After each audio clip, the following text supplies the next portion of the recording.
Good morning, y'all. I am recording this first thing in the morning after waking up after a really wonderful, awesome sleep. I haven't had a sleep like this in a long time. Went to bed, I don't know, about 10 o'clock, and I woke up around 5. So, feeling really, really refreshed. So, I want to talk about family gatherings, how food sometimes can be a trigger. So, yesterday, my cousin's boyfriend, uh, his mom turned 90, and they're from Puerto Rico. And I can't even tell you how long at this point they've been together. It's been a really long time, you know. Um, I can remember as a older teenager, early 20 something when they got together. You don't understand love until you really fall in love. And I'll tell you, it's one of the best things that's ever happened to me. All the support I've gotten from my wife over the years, awesome. So anyway, um, throughout last year at some point, they started going to restaurants and things like this with the birthday coming up this year. And they found one down our way. They actually live close by. They're about 25, 30 minutes away from us. And they found this nice Puerto Rican restaurant. And the mom, you know, she doesn't show any emotion. She's not that kind of person. She's very, very old school, from the island area type stuff. Anyway, she basically enjoyed the food while they were there, is what we were told at my mom's birthday dinner that recently happened as well back in February. And it was just one of those things that they ended up picking out some specific Puerto Rican style dishes, and then they picked out a couple of Italian dishes.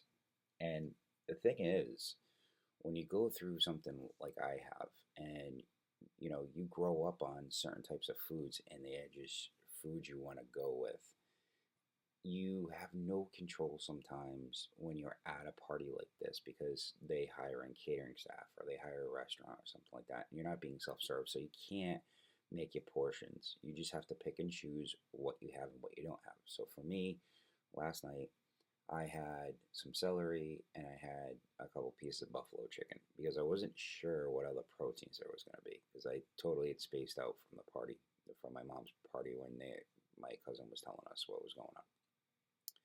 Then when we went up for the main buffet, I ended up getting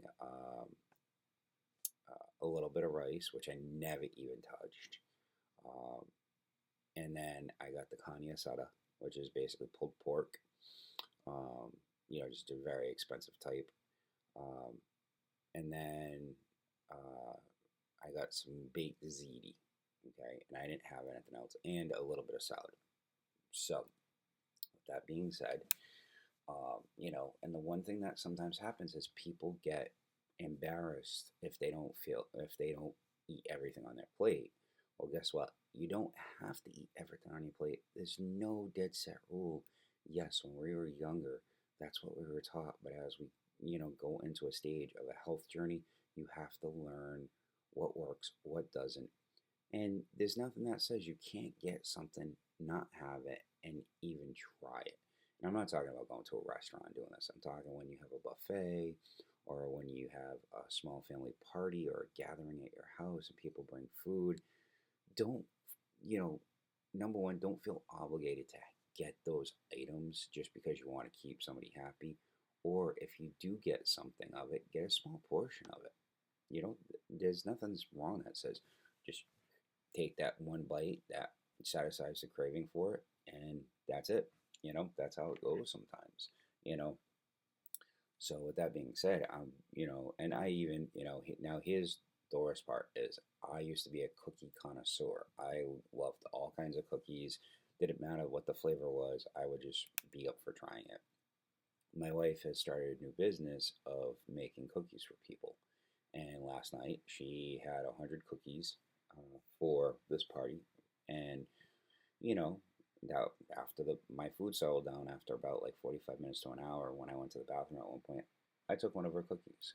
It's just one of those things that, yeah, sure, that is a trigger food for me. But the thing is, I didn't go for one of the biggest cookies. I didn't go for, you know, anything else, but I ended up getting one of the smaller cookies that she had made for the party, and it was nice to just have something, and it was nice to, for a change, have a night off from the club, be able to, just relax with my family.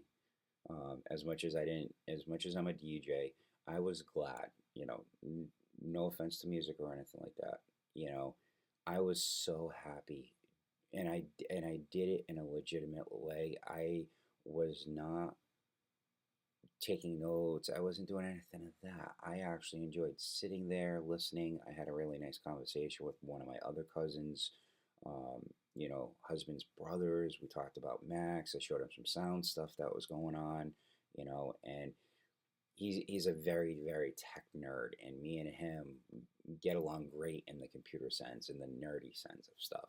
So it was awesome to have that kind of a conversation because I don't have anybody like that anymore that I talk to. So anyway, it was nice to go to something for a change and just sit back and relax and and just be there and enjoying the experience of being there for a change like I used to a long time ago, over 30 years ago. Um, I still was communicating with the person who was covering for me last night at the club. He was asking me because I guess the drummer who was headlining or playing in one of the bands forgot a kick drum pedal. He was asking if we had one in house, which now makes me want to think that I need to reach out to some of my cohorts out there and find out if there's a generic pedal I can get, something not super expensive, maybe like $100, $200 kick drum pedal, and just have it at the venue. So if that ever happens, hey, we got one, because there's been an incident one or two times I've been at the club where somebody will be fine playing the show and they get like 5 or 6 songs in, and then all of a sudden something happens with a kick drum pedal. So it's almost one of those things I think I'm going to think about in the next month or two, saving the money to buy one and just have it at the club in case something happens. So, with that being said, I'm going to say please post any comments you may have down below. If you haven't subscribed, please subscribe to this. This is just something I'm trying to, just in case it helps get other people into the spirit of a health journey, because we have the good weather coming up here in New England. So I will be posting a lot of inspirational messages on my Facebook page, maybe in the community page. I'm going to start learning a little bit more about YouTube on my main YouTube page. I'm planning on getting a GoPro, and I'm going to start filming gig logs so people can see what I do outside of working my normal Monday through Thursday overnight job. They'll actually be able to see how much work, and I know a lot of people getting into who don't work in the production world getting into that stuff. So that'll be a fun one to do. So with that being said, I will see everybody in 2 weeks, and I am going to try and keep up with this every other week. All right.